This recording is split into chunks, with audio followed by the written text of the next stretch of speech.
सबको जय मसीह की। परमेश्वर के अति पवित्र नाम की स्तुति हो। मैं खुदा का धन्यवाद करती हूँ। परमेश्वर ने एक बार फिर से मेरे जीवन में एक सुंदर अवसर दिया कि आपके सन्मुख आ पाऊँ। मैं खुदा का धन्यवाद करती हूँ।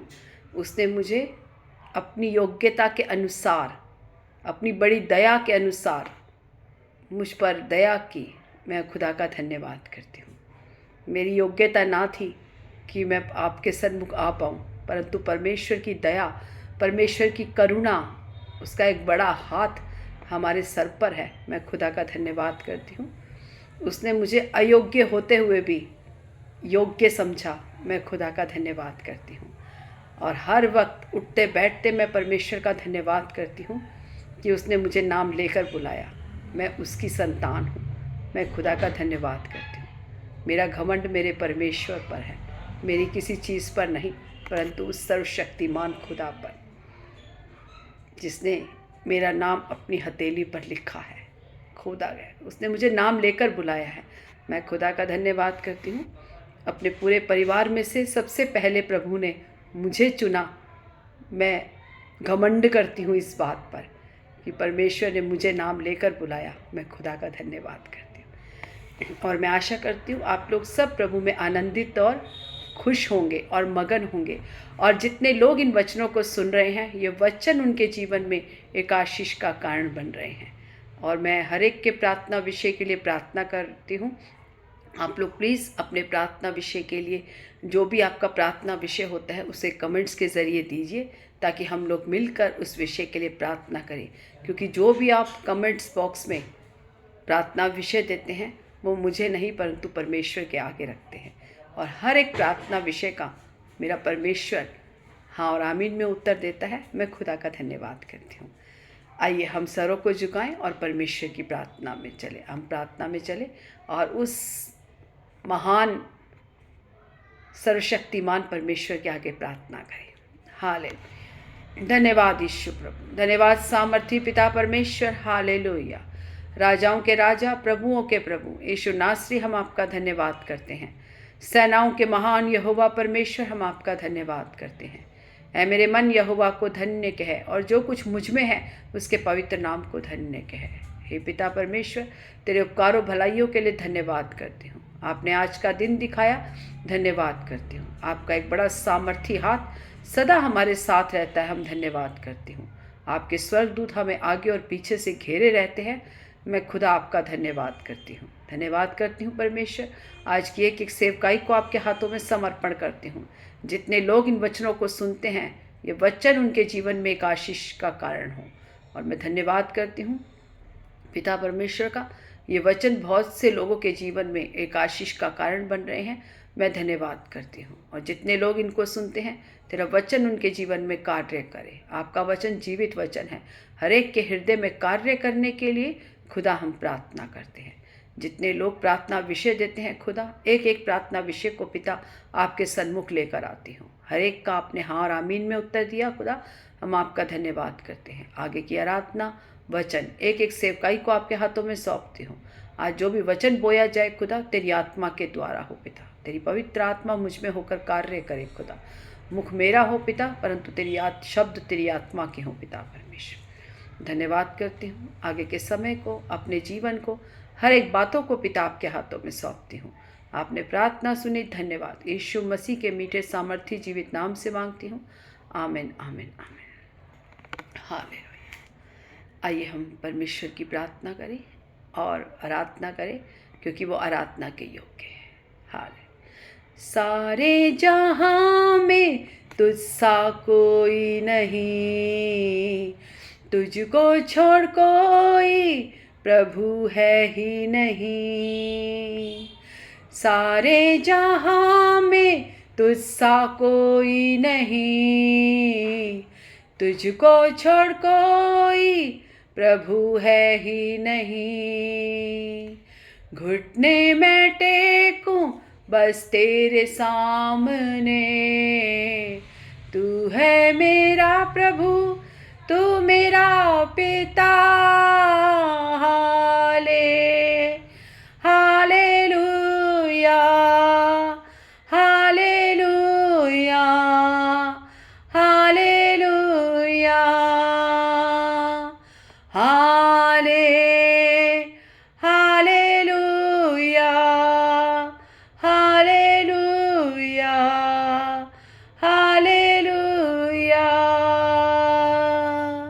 करुणा से तेरी नया दिन दिखाता है, ढाल बनकर मेरी मुझे बचाता है। जब मैं पुकारूं तू दौड़ आता है, जब मैं गिरूं मुझे उठाता है। हालेलुया, हालेलुया, हालेलुया,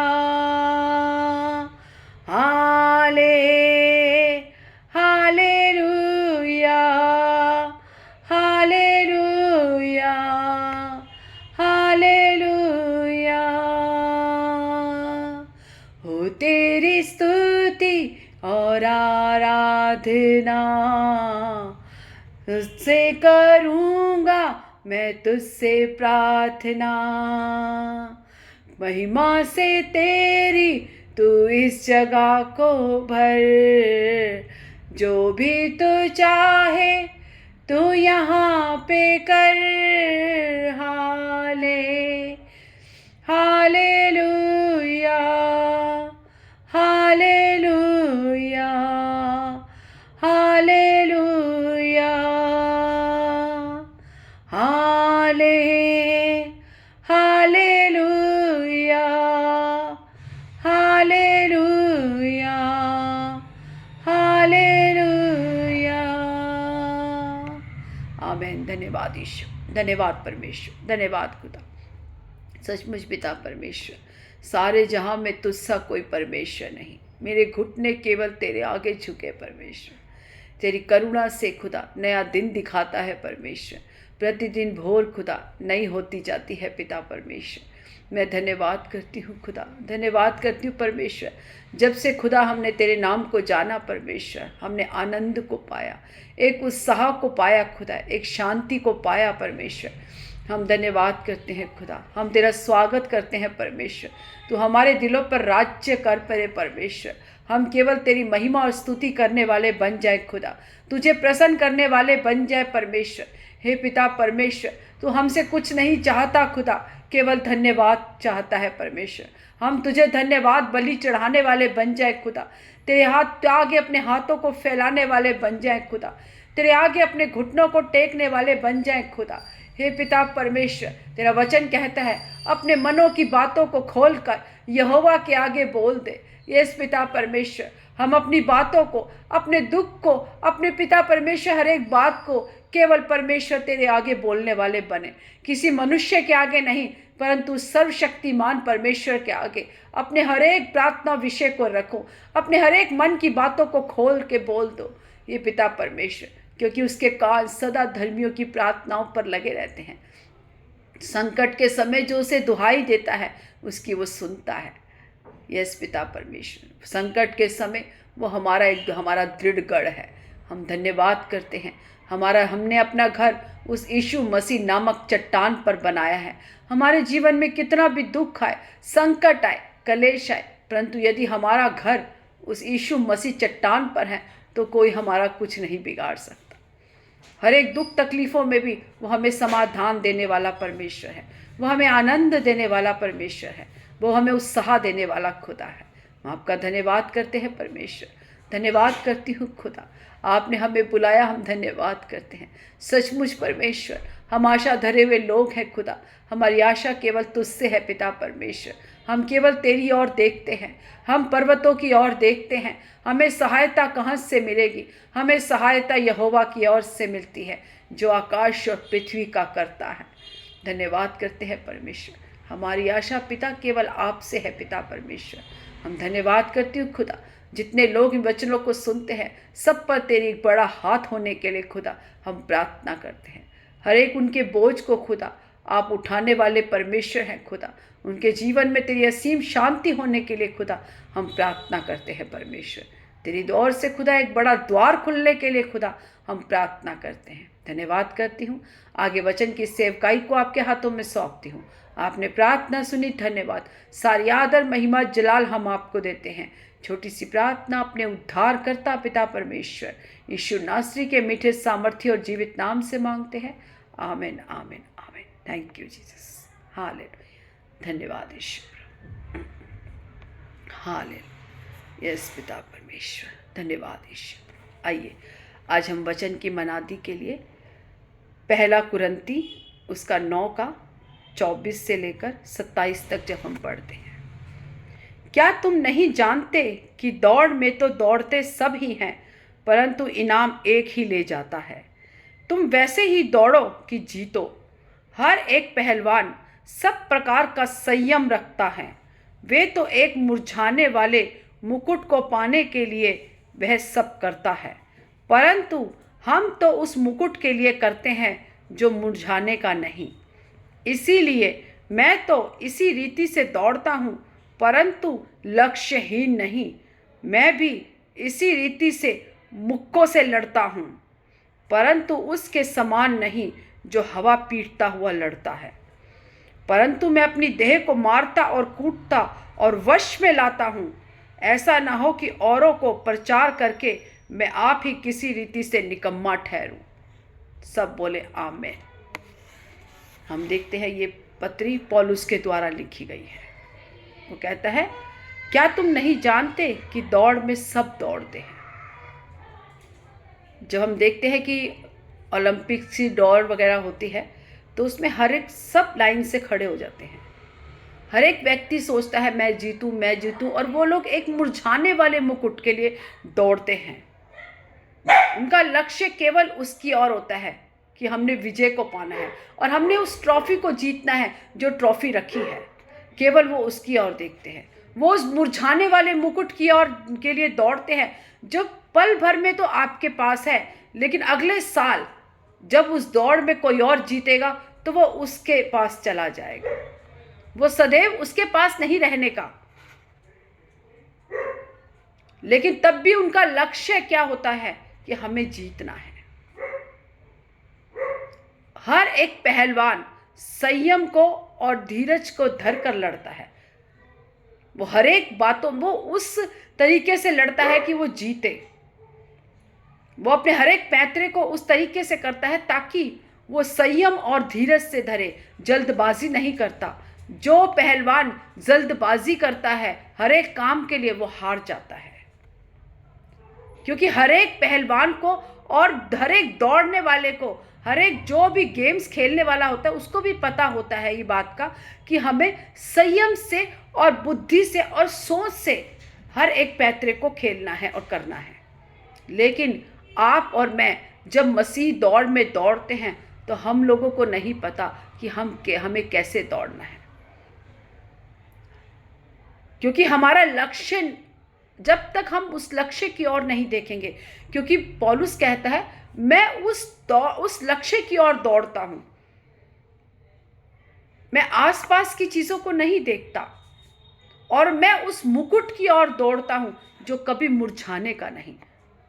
क्योंकि जब हम परमेश्वर की ओर दौड़ते हैं, जब हम परमेश्वर को ध्यान करके केवल हम हमारे लक्ष्य की ओर दौड़ते हैं कि हमें यीशु मसीह के उस जीवन जो उसने हमारे लिए रखा है, हम उस अनंत जीवन की दौड़ के लिए दौड़ते हैं।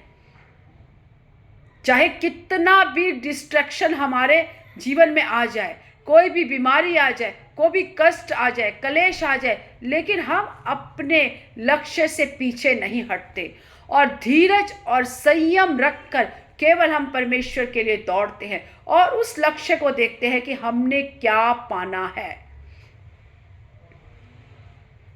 पौलुस कहता है मैं रोज अपनी देह को कूटता और पीटता हूं। प्रतिदिन हमें अपनी अभिलाषाओं से लड़ना होता है, क्योंकि शरीर हमें आलसी और निकम्मा बनाता है। परमेश्वर का वचन कहता है, यदि रोमियो 8 में कहा है, यदि शरीर के अनुसार जियोगे तो मरोगे, परंतु आत्मा के अनुसार चलोगे तो जिलाई जाओगे। शरीर हमें आलसी बताता है, लेकिन जब हम परमेश्वर के कामों को करते हैं तो हमारे शरीर में बहुत सी निर्बलताएं और दुर्बलताएं भी कई बार आती हैं। शैतान हमें बहुत तरीके से परेशान करने की कोशिश करता है। वो नहीं चाहता कि हम परमेश्वर के उस लक्ष्य की ओर दौड़ें और उस लक्ष्य की ओर पहुंच सकें, क्योंकि वो जानता है कि यदि ये परमेश्वर के उस लक्ष्य की ओर पहुंच गए या उस दौड़ में पूरा कर लिया तो इनके लिए एक बहुत, ये मेरे हाथ चंगुल से हटकर ये परमेश्वर के राज्य में प्रवेश करेंगे और बतेरे लोग इनके द्वारा परमेश्वर के राज्य में जाएंगे। इसीलिए शैतान वो हर एक बात करता है जो आपको परमेश्वर के वचनों से दूर रखे, आपको संगति से दूर रखे। इसीलिए पौलुस कहता है कि मैं प्रतिदिन अपने शरीर को कूटता और पीटता हूँ, क्योंकि शरीर हमें परमेश्वर की आराधना करने के लिए नहीं कहता, नहीं परंतु आत्मा कहती है। क्योंकि आत्मा के अनुसार जब हम चलते हैं तो हम शरीर को नहीं देखते। यदि हम शरीर के अनुसार चल रहे हैं तो हम मरेंगे, क्योंकि शरीर हमें आलसी, शरीर हमें कहता है तू आराम कर, तू ये मत कर, तू ये मत कर, तू अपना आराम से जीवन जी। लेकिन परमेश्वर की आत्मा कहती है कि परमेश्वर के लिए काम कर रहे हैं, परमेश्वर के सुसमाचार को बांटना है, क्योंकि समय थोड़ा है और समय बहुमूल्य है, समय निकट है।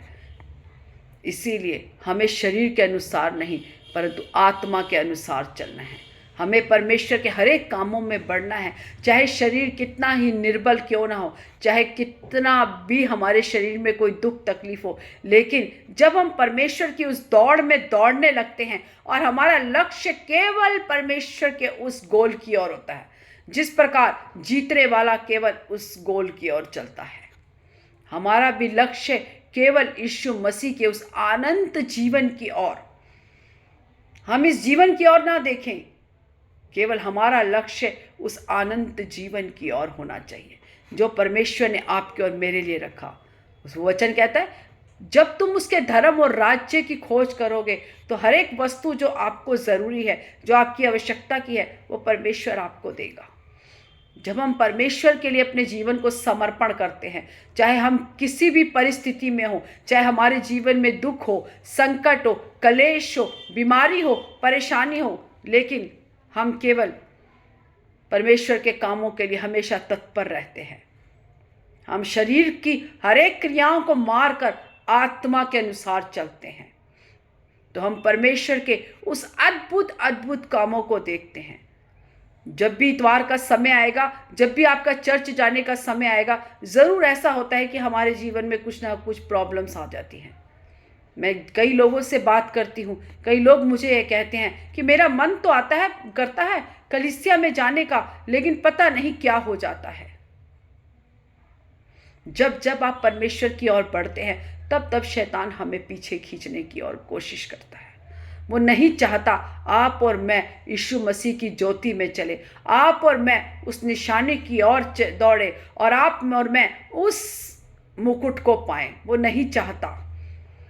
इसीलिए आपके जीवन में कितना भी संकट आ जाए, लेकिन यदि आपने परमेश्वर के भवन में जाना है तो आप हर एक बेकार की बातों को छोड़कर, हर एक, चाहे घर में कितना भी लड़ाई झगड़ा क्यों ना हो, कितना भी परेशानी क्यों ना हो, जब हम शरीर के विरोध में चलते हैं, जब हम शरीर की क्रियाओं को मारते हैं, जब हम परमेश्वर की ओर दौड़ते हैं, तो परमेश्वर हमें आशीषों से भरता है। जो हमारी परेशानी है, जो हमारे घर में लड़ाई झगड़े हैं, वो भी धीरे धीरे धीरे धीरे सब खत्म हो जाते हैं और हमारे जीवन में एक शांति, हमारे परिवार में शांति आती है। लेकिन तब जब हम शैतान की बातों को नहीं, केवल परमेश्वर की आवाज़ को सुनते हैं। यदि परमेश्वर ने कहा है कि सब्त के दिन पवित्र जानकर तुमने मेरे भवन में आना है, संगति में रहना है, तो हमें संगति में रहना है। चाहे उसके लिए हमारे जीवन में कितनी भी परेशानी आ जाए, चाहे कोई भी हमें कहे कि अब, चाहे हमारा कोई भी रिश्तेदार हमारे घर आ जाए, यदि कोई रिश्तेदार हमारा संडे को हमारे घर, परमेश्वर के दिन में, जिस दिन सेवकाई है, जिस दिन हमें चर्च में जाना है, यदि कोई आपका रिश्तेदार आपके घर आ जाता है तो आप उसको भी चर्च में लेके आए, ना कि उसकी वजह से आप घर बैठ जाए। हर एक चीज़ उसी दिन आपके जीवन में होती है जिस दिन आपने प्रभु के भवन में जाना होता है। लेकिन जब हम हर एक विपरीत परिस्थिति में भी परमेश्वर के भवन में जाते हैं, चाहे कैसा भी प्रॉब्लम हो, कोई भी घर में आए, कोई भी दुख हो, कोई भी तकलीफ हो, कोई भी कितना भी कलेश हमारे घर में हो जाए, लेकिन हम हर एक बातों को छोड़कर जब हम परमेश्वर के भवन में जाते हैं और आराधना और स्तुति करते हैं और वचनों को सुनते हैं, तो हमारे जीवन में एक अद्भुत आशीषों को परमेश्वर देता है। क्योंकि हमने शैतान की बातों को नकारा करके, हमने उसके हर एक प्लान को विफल करके हम परमेश्वर की ओर बढ़े हैं। जब हम परमेश्वर की ओर जाते हैं तो परमेश्वर हमें थामता है, वो हमारे बच्चों को भी हील करता है, वो हमारे घर में से कष्ट कलेशों को भी हटाता है। आपका रिश्तेदार भी सोचेगा कि नहीं, मुझे इतवार को नहीं उनके घर जाना, क्योंकि वो प्रभु के भवन में जाते हैं। और यदि वो आएंगे भी तो आपके साथ भवन में आएंगे, क्योंकि उन्हें पता है कि हमारी वजह से वो चर्च नहीं छोड़ेगी या चर्च नहीं छोड़ेगा, बल्कि हमें भी वो लेके चलेगा। इसीलिए हमें परमेश्वर के कामों में बढ़ना है।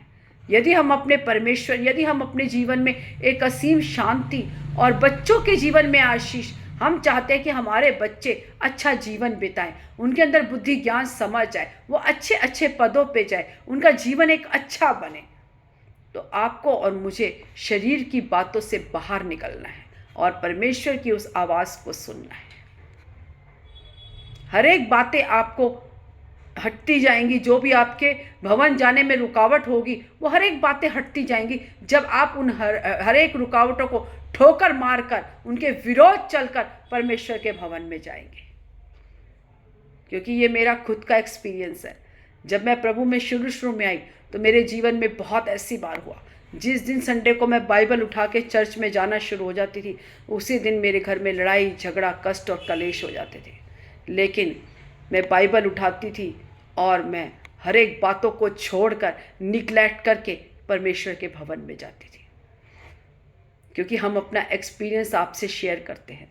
धीरे धीरे जब मैंने प्रभु के भवन में उन सारी बातों को त्याग कर परमेश्वर के भवन में जाना शुरू किया, तो परमेश्वर ने मुझे आशीष दी, परमेश्वर ने मेरे जीवन में आनंद दिया। जो परिवार परमेश्वर में नहीं था, वो पूरा परिवार परमेश्वर में आया, बच्चों को अच्छा जीवन मिला, हर एक बातों में अच्छे हुए।